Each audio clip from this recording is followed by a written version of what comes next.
Y saludamos a la editora general de nuestro departamento de prensa, Montserrat Rolano. Buenos días, Monse. Muy buenos días, Patricio. ¿Cómo estás? Muy bien, espero que nuestros invitados también. En primer lugar, saludamos al académico de la USACH, Marcelo Mella. Marcelo, bienvenido. Hola Patricio, hola Montserrat, ¿qué tal? Buenos días. Y saludamos también al cientista político e investigador del Instituto Libertad, que como ustedes saben es un centro de estudios vinculado a Renovación Nacional, Pablo Rodríguez. Pablo, bienvenido, como siempre, gracias por estar acá. Ah, ya, Pablo se va a incorporar en cualquier momento, pero ya está presentado antemano, así es que así vamos adelantando y empezamos la conversación con Marcelo. Sí, bueno, lo hablamos ayer a propósito de la situación del ministro Montes, que está ya perdiendo toda su línea de créditos, por lo menos por parte de la oposición. Ayer nuevamente habló el ex Seremi Carlos Contreras y apuntó esta vez hacia Miguel Crispi, ¿no? Él habló de la ex jefa de asentamientos precarios, que a su vez es familiar de Miguel Crispi, que ella presionó para apurar el tema de los convenios. Esta fue la segunda y última declaración de Carlos Contreras en lo que va esta semana o en estos últimos días, lo que pone presión para que haya responsabilidades políticas en este caso, ¿no? Por un lado está la figura del ministro Montes. Ayer hubo una manifestación afuera del ministerio, con megáfono salió ahí el ministro, y por otro lado está la figura de Miguel Crispi y todas las dudas que persisten sobre cuándo él estaba en conocimiento de esta situación, ¿no? Ahí, Marcelo, te pregunto cómo ves el derrotero que puede tomar todo este caso. eh, Da la impresión que tiene que haber alguna salida, ¿no? Sí. Salida me refiero con alguna renuncia, o del ministro o de Miguel Crispi. Ya, bueno, han salido varias exautoridades, Seremi, la ex subsecretaria, Giorgio Jackson, todavía sin ningún antecedente que lo vincule al caso, pero con los últimos antecedentes y todo lo que ha ido ocurriendo, da la impresión que tendría que pasar algo más. ¿Cómo lo Sí. ves tú? Bueno, mira, yo creo que este es un problema que ha tenido el gobierno desde el inicio de la administración y que tiene que ver con tomar decisiones oportunas para que los problemas que surgen no se agranden por el solo hecho de no tomar la decisión oportunamente. Este es uno de los casos, porque efectivamente la conversación que uno quisiera es aquella conversación que permite abordar el problema de la corrupción desde el punto de vista de la fortaleza institucional. Porque evidentemente hay problemas que no se van a resolver, incluso si cayeran presos todos los involucrados que están hoy día metidos en los temas del traspaso de fundaciones. No estoy diciendo que tengan que caer presos, estoy diciendo que en la hipótesis de que cayeran presos, evidentemente el problema no se resuelve porque es el resultado de situaciones de debilidad institucional y que requieren correcciones y una mirada a largo plazo. O sea, esto no es un tema estrictamente. Uno entiende que desde el punto de vista de la audiencia lo más atractivo es conocer las historias que hay detrás de las personas, digamos, y ver la dimensión de escándalo de todo esto.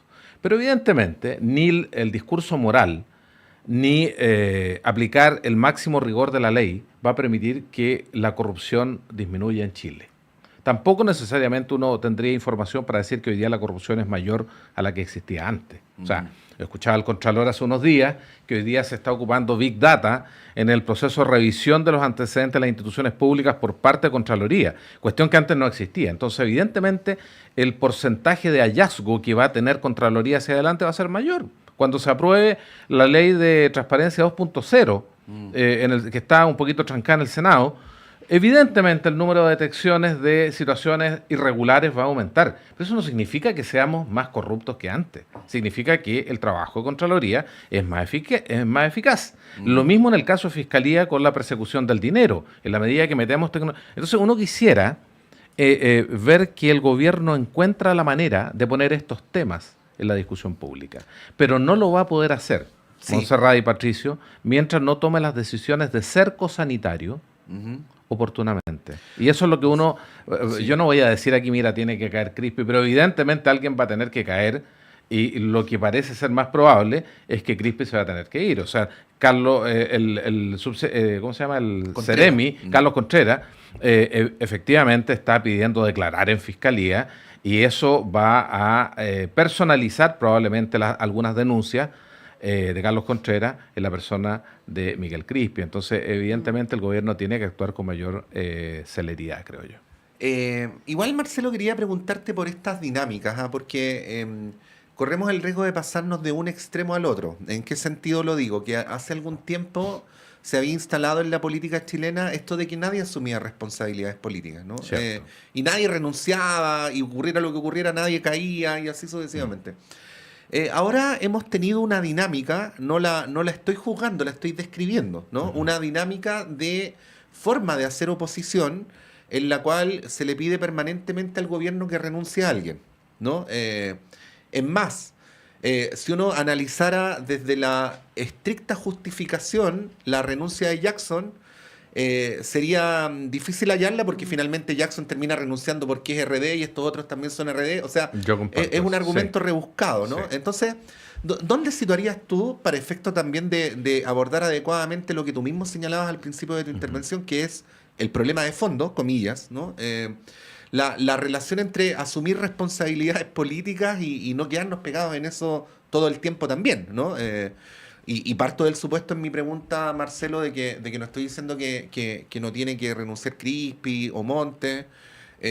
Más allá de las personas. Y aunque parezca cantinflesco, sí, tampoco estoy diciendo lo contrario.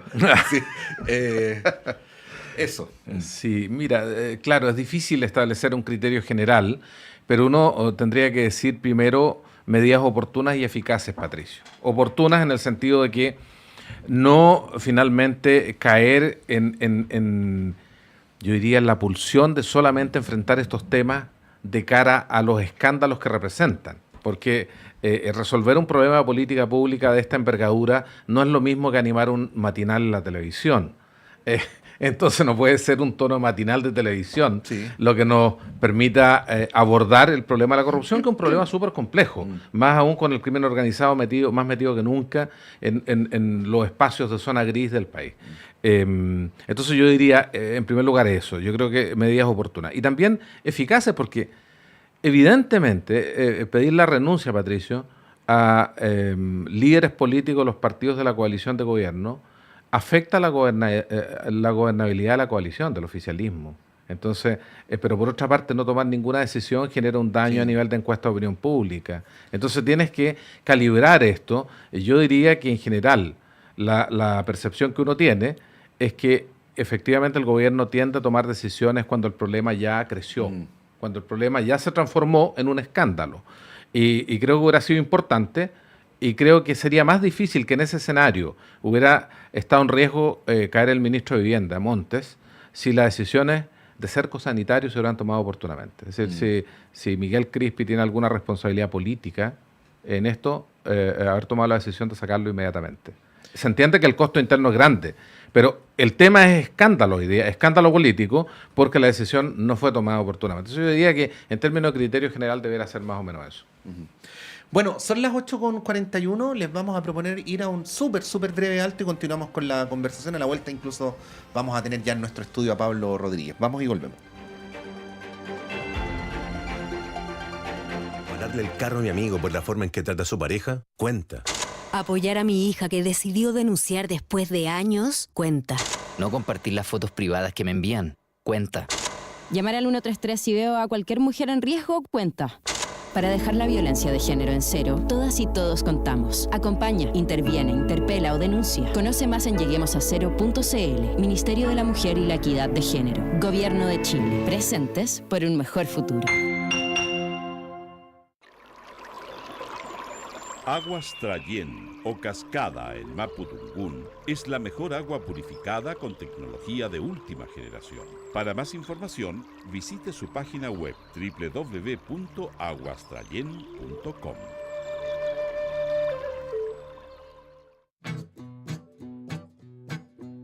Hace 21 años nació Vuelan las Plumas, un programa que propone un viaje por el mundo de la literatura y de la cultura. Soy Vivian Lavín y quiero agradecerles su compañía y cariñosa escucha todos estos años en Radio Universidad de Chile. La invitación es a reencontrarnos cada miércoles a las 17 horas en el 102.5 de la frecuencia modulada y cuando lo deseen pueden hacerlo a través del podcast de Vuelan las Plumas en Spotify y también en Apple y Google Podcast. Para saber más sobre nuestras entrevistas, les invito a que sigan Vuelan las Plumas en Instagram, Twitter y Facebook.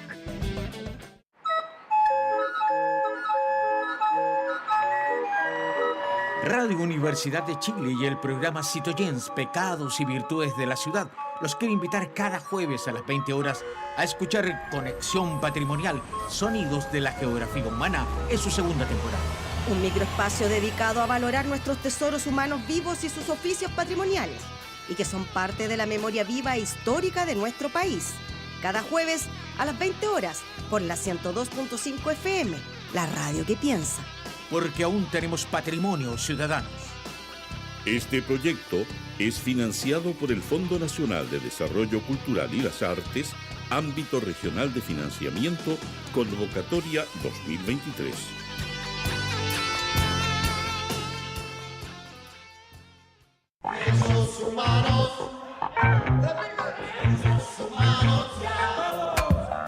Soy Rodrigo Augusto Botay, director ejecutivo de Amnistía Internacional Chile, y les invitamos a escuchar el día 7 de diciembre desde las 12 horas la transmisión especial que haremos por el Día Internacional de los Derechos Humanos en Radio Universidad de Chile. Para ello sintoniza 102.5 FM. Les esperamos. 7 de diciembre, Día Radial de los Derechos Humanos. Sigue nuestra transmisión especial a través del 102.5 FM y todas nuestras plataformas digitales.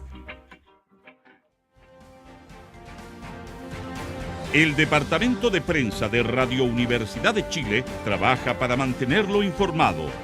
Radio Análisis, una transmisión conjunta de las radios que piensan.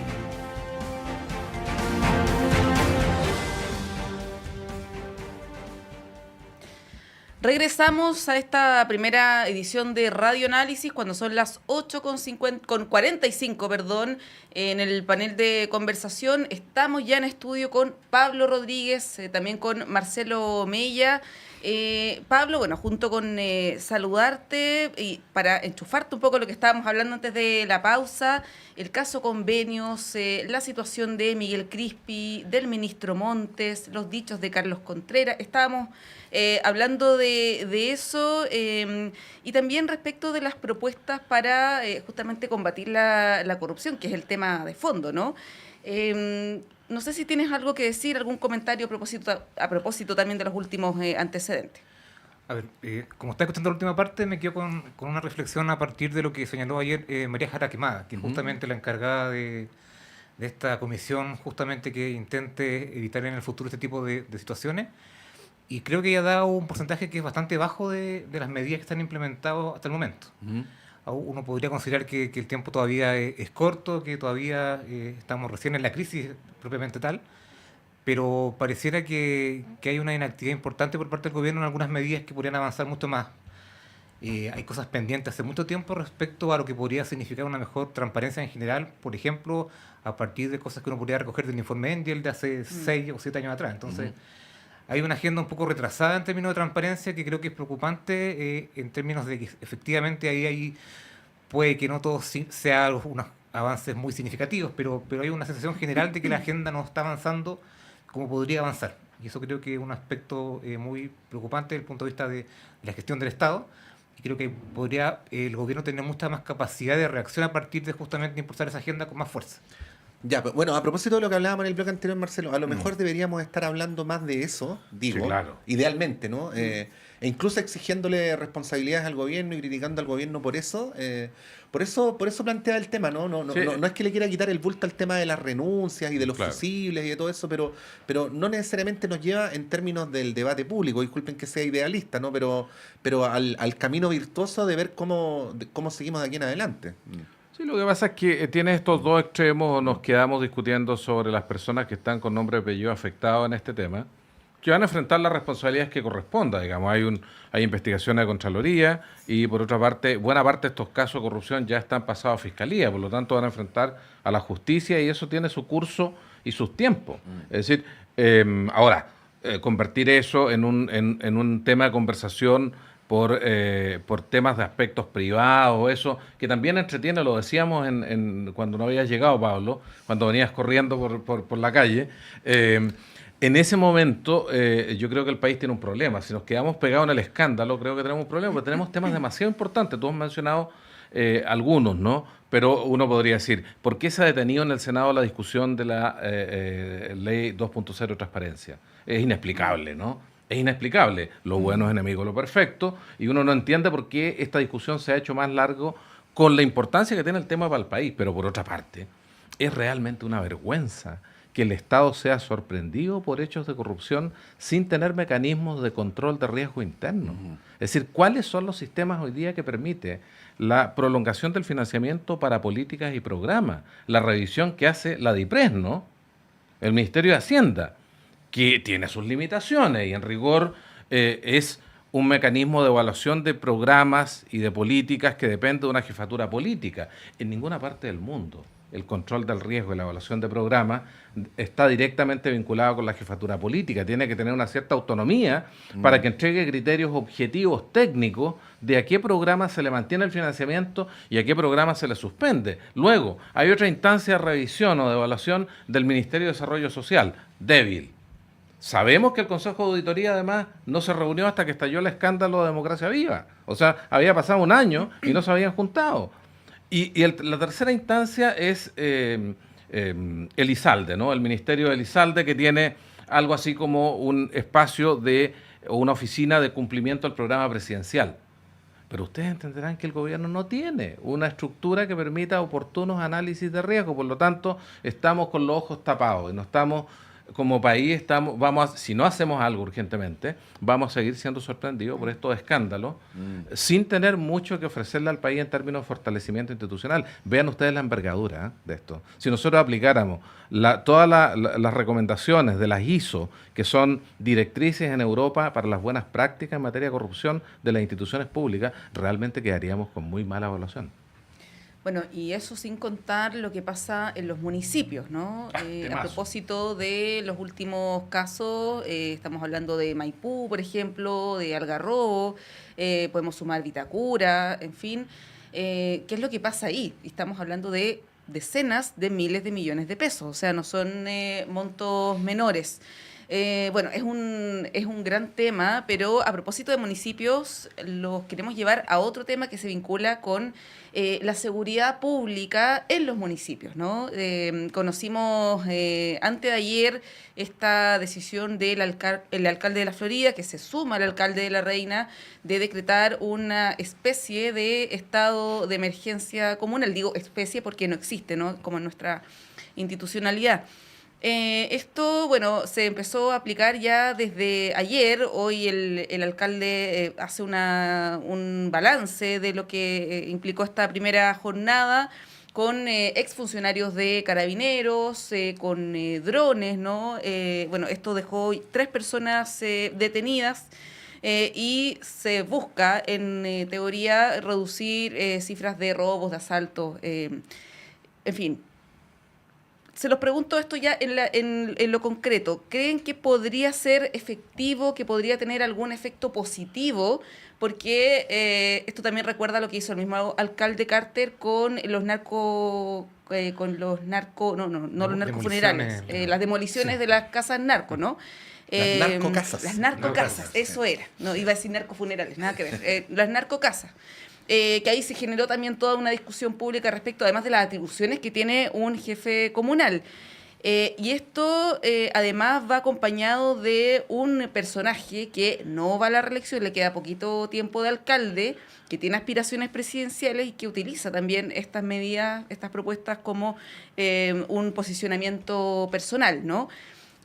Pablo, te pregunto a ti, ¿cómo ves esto? Y si crees que podría ser eficiente, ¿no? Si uno podría decir, ya, todo suma en el fondo, cuando se tiene una crisis, pero ¿es realmente una medida que suma efectivamente? ¿Cómo lo ves? Yo creo que no suma tanto, es una medida bastante efectista que se intenta establecer, pero tiene que ver justamente con el liderazgo de Carter en particular. Ahí hay un tema que no puede dejarse pasar. Suma, sí, en el sentido de que los municipios de alguna forma demuestran que la situación está un poco desbordada para ellos. Yo creo que esa situación es positiva desde el punto de vista de que efectivamente hay que hacer algo distinto respecto a lo que significa las policías municipales. Yo me quedo con ese tema. Como hay un tema más popular y más de medio que tiene que ver con instalar esta idea y sacar gente a la calle que tiene que ver con estos nuevos guardias, pero yo también de alguna forma miro lo que tiene que ver justamente con una discusión importante respecto a las policías municipales, sus roles, sus atribuciones, las capacidades que tienen. Y eso creo que también aporta al debate. Nos quedamos justamente con la cosa más de los medios, de ver cuánta gente fue detenida, cómo fue lo operativo, pero hay una discusión que hace mucho tiempo se está dando respecto a justamente cuál es el rol de las policías municipales y su rol y su función o coordinación con carabineros, y eso creo que es algo que está todavía pendiente porque de alguna forma los gobiernos tienen susto, y seguramente con razón, de darle demasiadas atribuciones justamente a estas policías y que de alguna forma no puedan ser controladas. Y creo que eso es un debate importante, pero creo que entendiendo lo que busca en particular el alcalde Carter, creo que sí pone sobre la mesa un tema que es muy relevante, que tiene que ver justamente con cómo desde los municipios, que están bastante afectados por este tipo de situaciones que no estaban acostumbrados ni sus guardias ni la ciudadanía, de cómo se enfrenta de una manera distinta. Y eso, claro, nos vamos a quedar con los titulares de lo que hace o no hace el alcalde Carter o el alcalde La Reina, pero creo que en el fondo se instala un debate que es bastante legítimo respecto a cómo se puede mejorar justamente la coordinación entre carabineros, PDI, la policía municipal, y cómo justamente se pueden hacer cambios en esa línea. Pablo, pero ahí ¿cómo lo ves? Porque, a ver, lo voy a decir así. Uno, incluso así inconscientemente, cuando ve a un señor vestido de azul con un uniforme en una camioneta con una baliza, como que lo pone en el lugar del policía, ¿no? Además, este color azul que es parecido por lo general al de las policías estadounidenses, ¿no? Pero en realidad ese señor no es policía, es un funcionario, ¿no? Entonces, cuando piensas en esa figura, ¿en qué estás pensando? ¿En funcionarios contratados por la municipalidad que, por ejemplo, puedan manejar armas, que tengan o no carrera o formación en el área? O sea, lo digo nomás, Pablo, porque tú dijiste policías municipales, pero en rigor las policías municipales en Chile no existen, ¿no? Hay funcionarios vestidos de color azul en una camioneta con baliza. Eso es lo que tenemos. Sí, yo creo que hay una oportunidad para ese debate, no sé si con armas, yo creo que ahí hay un tema más delicado, pero sí de una mayor capacidad que tengan justamente para estar en situaciones de riesgo, por ejemplo, que puedan justamente de alguna forma abarcar más lugares que lo que puede hacer la Carabinero o la PDI, y de alguna forma hacer un rol más preventivo, que justamente esté atento a situaciones de emergencia que puedan ocurrir en la comuna, y que eso efectivamente requiere una coordinación con policía, o sea que nunca actúen solos, eso es muy importante. Pero creo que esa discusión está muy pendiente respecto a que hay unas instancias municipales que incluso desde el punto de vista de lo que significa ser un catedrático o PDI, deliberarlo de ciertos trámites. También esa discusión es otra que tiene que ver con que Carabineros y PDI se encarguen tanto del tema administrativo en algunos casos, y sean justamente las policías municipales, voy a ocupar ese nombre, las que ocupen o reemplacen ciertas funciones que no tienen que ver con el tema de armas directamente. Entonces, insisto, creo que el tema tiene obviamente tintes un poco populistas, pero creo que sí tenemos un debate pendiente y al debe respecto a cuál podría ser este rol de los guardias, policías municipales, en el sentido justamente de una policía mucho más coordinada en general, que pueda tener ciertas bajadas y coordinaciones distintas de lo que es hoy día. Yo lo pondría, fíjate, como la presencia del Estado en el territorio, porque lo que y este no es solamente un problema de los alcaldes actuales ni del gobierno actual, es un problema largamente heredado, digamos, la retracción del Estado del territorio. Entonces tú te topas con cuestiones que son realmente aberrantes, por ejemplo, un sector altamente copado por el microtráfico y por el crimen organizado, como el barrio Yungay, acá en el centro de Santiago. Al lado, el barrio de Almacea, no tiene una comisaría. Y al lado, si tú agregas la agrupación vecinal número 3, la que está más hacia La Moneda, el barrio cívico, te das cuenta que la única comisaría que hay es la tercera. y la tercera tiene pega suficiente para bajar hacia el sector de Yungay y Balmaceda. Entonces, si uno mira, estamos hablando de aproximadamente 200.000 personas que viven en este sector y que tienen una comisaría que está claramente sobrepasada.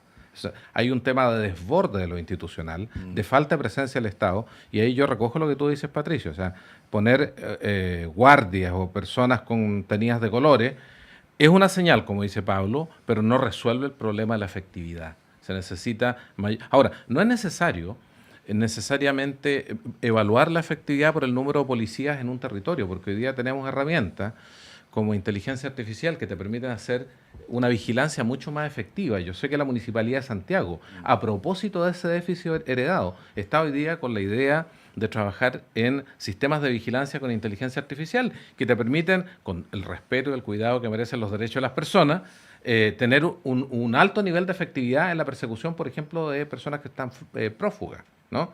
Entonces, yo creo que se puede hacer mucho a nivel municipal para no caer solo en el gesto del alcalde Carter de dar señales sacrificando efectividad.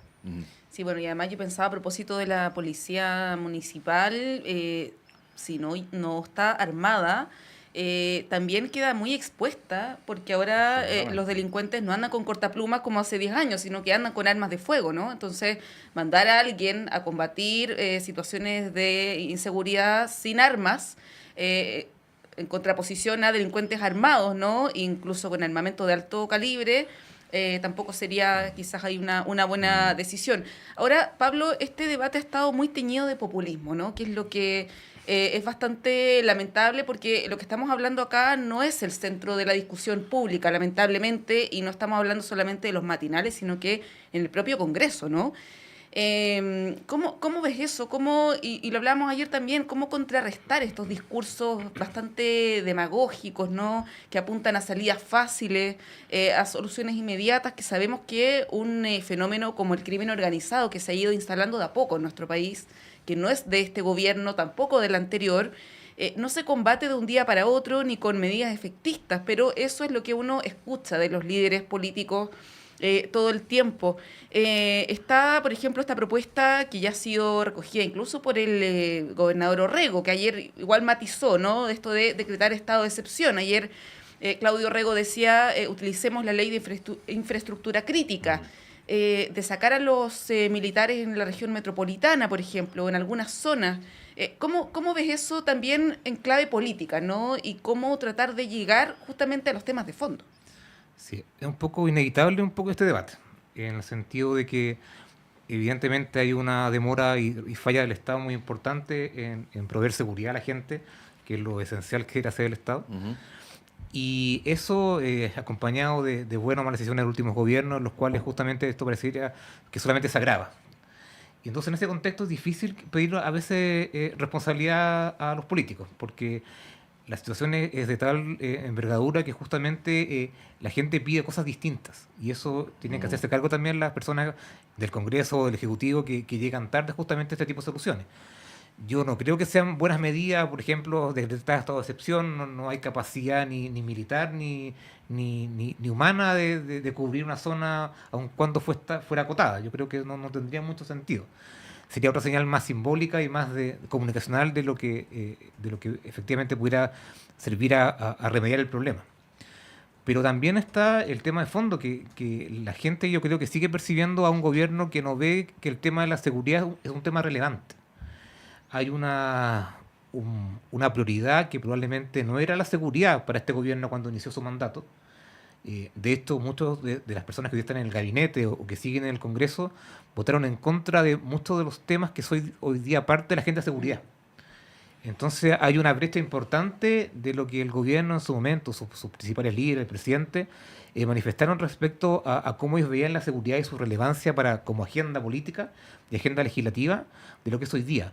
Y creo que esa brecha no se puede cerrar, no se ha podido cerrar, más allá del discurso del presidente, de que hay efectivamente un subsecretario Monsalve y una ministra Toá que están encima de los temas, pero esa distancia que se produjo al principio, incluso antes, uno podría decir, donde los temas de seguridad son bastante incómodos muchas veces para un gobierno de izquierda o centro-izquierda, creo que eso también es muy parte de la discusión en el sentido de que es un obstáculo, en el fondo, justamente para confiar, que la ciudadanía confíe justamente que el gobierno está a cargo o se está haciendo cargo del problema.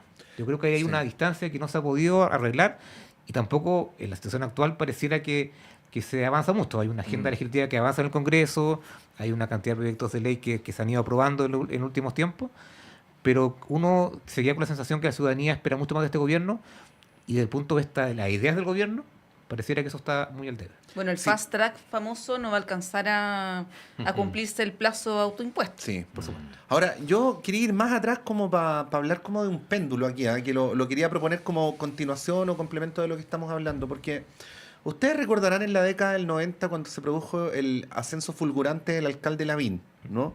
Que en su momento, no sé si se acuerdan, era una gran novedad porque era la primera vez que un alcalde terminaba casi convertido en presidente de la República. O sea, lo usual en la historia política chilena era que pasabas de alcalde a diputado, de diputado a senador y de senador a presidente, ¿no? Pero bueno, cuando empezó a bajar el pic del alcalde Lavín, se empezó a criticar la, comillas, alcaldización de la política, ¿no? Y se decía, no hay que hacerle creer a la gente que el problema de la delincuencia se resuelve con botones de pánico, ni que la sequía se resuelve bombardeando nubes, ni que la recreación del pueblo se resuelve tirando camionadas de arena al río Mapocho, y así sucesivamente. Entonces necesitamos volver a replantear los asuntos de manera más compleja. Luego los alcaldes tuvieron un segundo auge durante la pandemia, pero ya desde otro lugar, ¿no? Lo que se decía en ese tiempo era, los alcaldes conocen mejor el territorio, por lo tanto son un muy buen complemento para los intendentes, para el gobierno central, respecto a cuáles son las estrategias.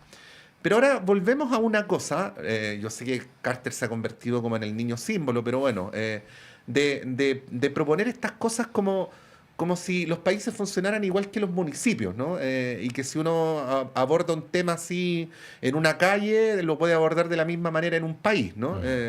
Cuando evidentemente a nivel central el complemento de las instituciones es mucho más complejo para poder abordar estos temas.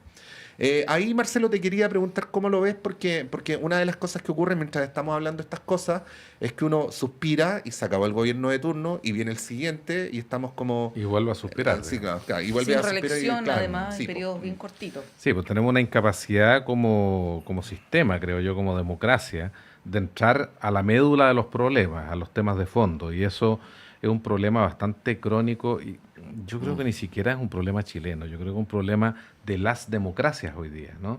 Democracias que en muchos casos son más bien democracias de audiencia que democracias que se orientan a la efectividad de los problemas. Ese es un tema, ese es un tema, porque desde el punto de vista del control de audiencia uno queda expuesto a liderazgos que pueden ser alcaldes en el mejor caso, que tengan aspiraciones presidenciales, pero también pueden ser personas que vienen de otros espacios sociales y que pueden representar una amenaza para la democracia. Eso está pasando hoy día. Personas que inician su carrera política en un reality como Milei, hoy día es presidente de Argentina. ¿Quién lo hubiera dicho, no?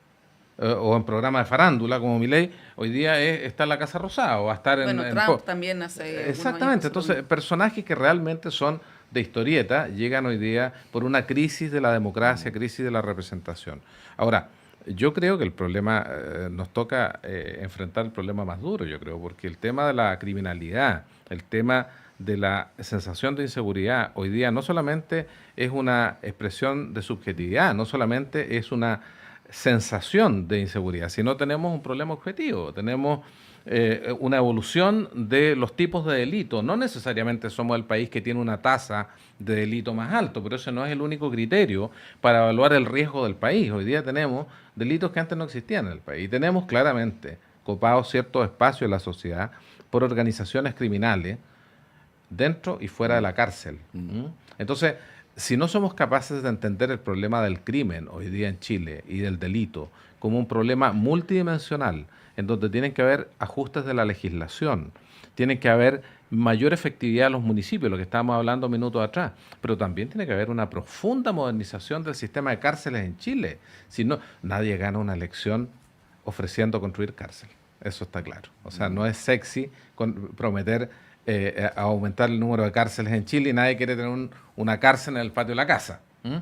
Pero lo que es concreto y lo que es cierto es que si seguimos como estamos, el nivel de contagio criminógeno dentro de las cárceles va a ser que que cualquier política de rehabilitación o de reinserción social sea inefectiva, porque hoy día tenemos personas que están en condición de bajo nivel de compromiso delictual, pero dentro de la cárcel se especializan y el crimen organizado encuentra ahí un espacio para incorporar personas a las organizaciones que actúan dentro y fuera de las cárceles. Entonces, tenemos que ser capaces de mirar como país, poner la pelota un poco en el piso, no electoralizar estos temas y ser capaces de discutir sobre la multidimensionalidad del problema de la seguridad pública. Si no somos capaces, entonces lo que va a venir va a ser el surgimiento de algún liderazgo que prometa resolver en un gobierno sin consideraciones democráticas este problema, como ha ocurrido en el mundo. Yo quiero decir, por ejemplo, que un gobierno que a muchas personas nos merecía algún tipo de reparo por las credenciales democráticas, como el gobierno de la presidenta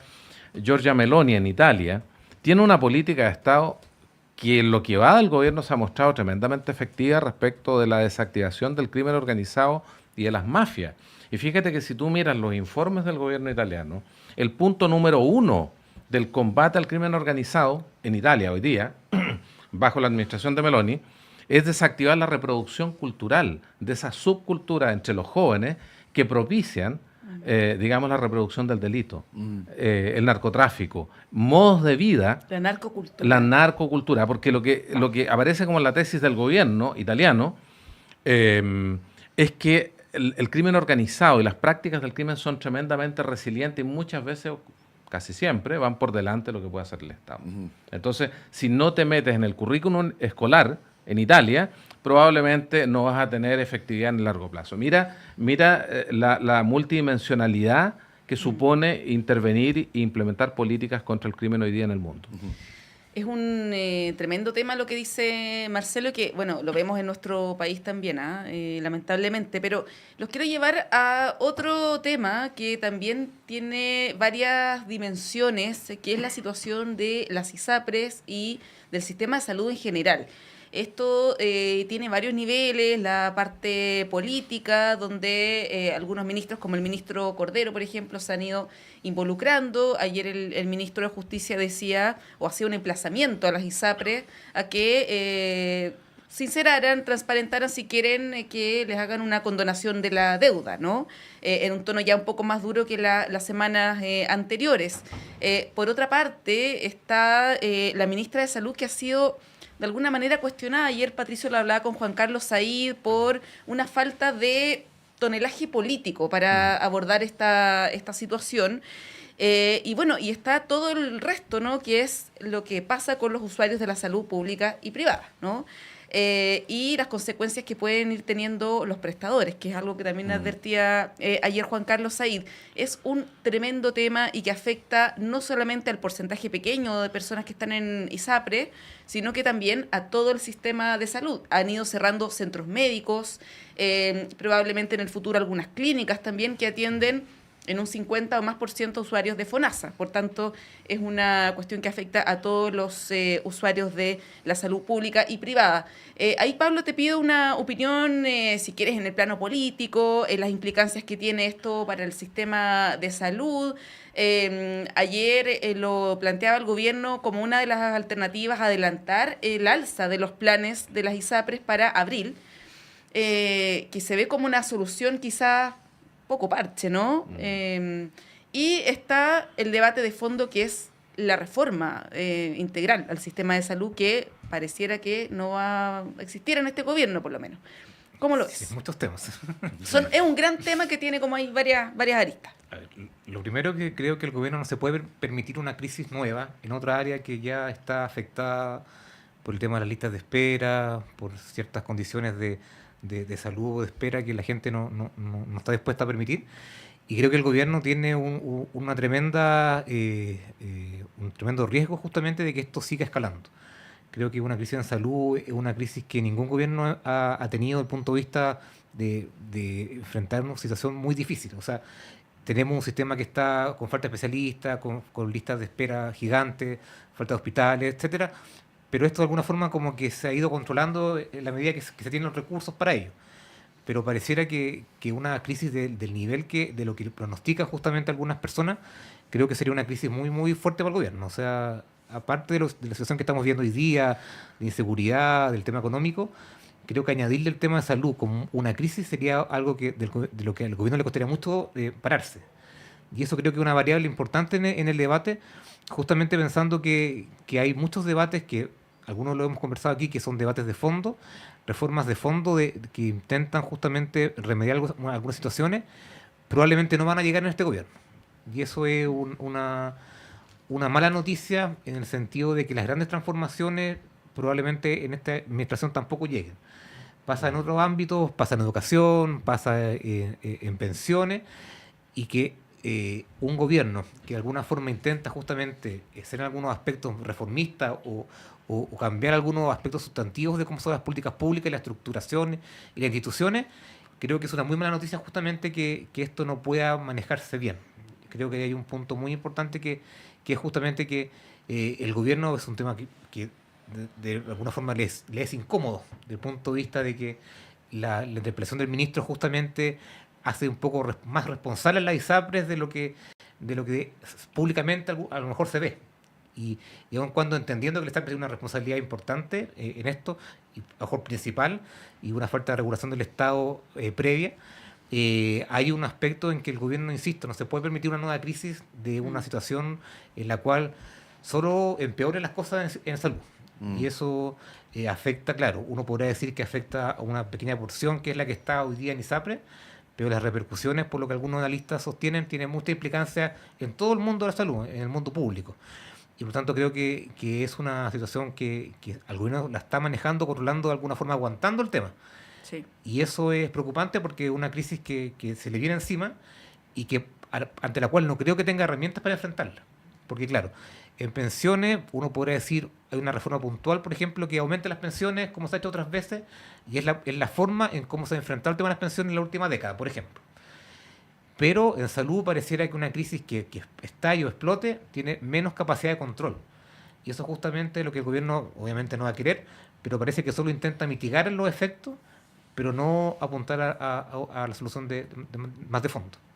Sí, bueno, el gobierno, por ser gobierno, no puede darse el lujo de ser voluntarista en esto. Hay que buscar una solución al problema concreto.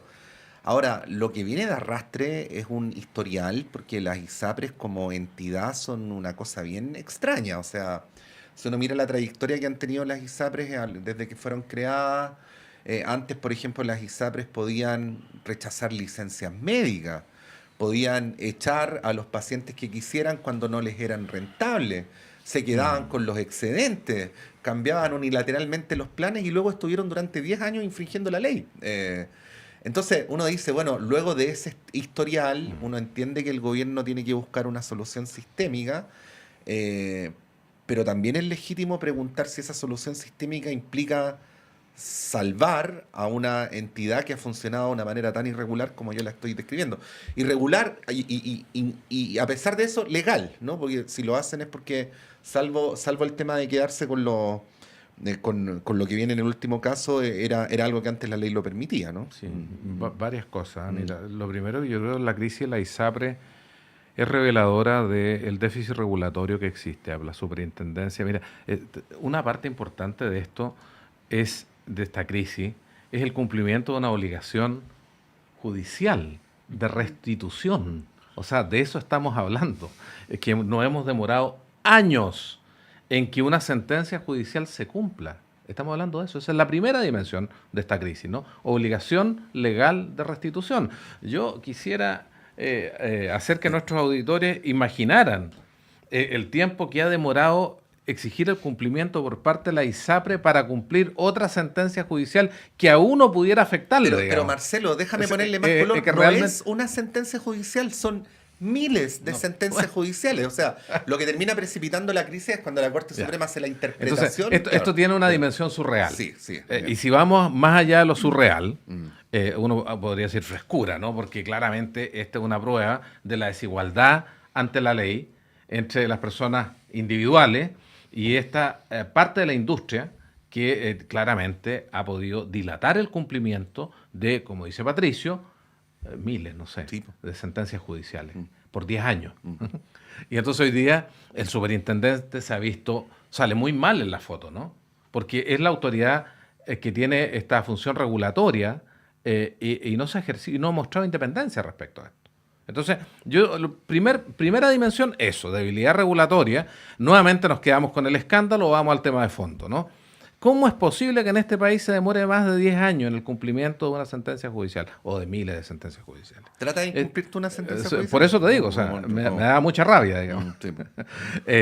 Lo segundo, que creo que es tan grave como lo anterior, es que a diferencia del tema de la seguridad pública que hablábamos en el tema anterior, donde el gobierno no tenía una ponderación del problema que se reflejara en el programa presidencial, no era un tema prioritario en el programa. Entonces, uno razonablemente entiende que han tenido que incluir dentro de los temas prioritarios de la gestión del gobierno algo que no estaba presente en el programa. Pero el tema del fin de las ISAPRES sí estaba en el programa. Y entonces uno podría alegar, mire, lo que pasa es que no era una prioridad y con todo el tema de la contingencia del COVID y la crisis económica y todo lo que ha pasado en el país los últimos 4 años, este tema se ha impuesto y realmente tenemos que repriorizar la agenda del gobierno. Pero en este caso sí, este sector político, el oficialismo, quienes están hoy día en la moneda, desde hace mucho tiempo vienen prometiendo el fin de las ISAPRES. Y el fin de las ISAPRES sin un plan de transición a un nuevo sistema. Entonces, lo que digo que es muy grave que este gobierno haya convertido este tema en un eslogan principal de campaña sin saber el cómo. Porque lo que queda claro es que no hay un cómo, digamos. Lo que están administrando, como dice Pablo, es la crisis, la situación de contingencia, pero no hay una hoja de ruta para tener un nuevo sistema de seguros privados, por ejemplo. No hay. Y por lo tanto, como no hay, no tienes posibilidad de tirar una reforma al Congreso y que esto flote, porque en rigor hay un qué, pero no un cómo.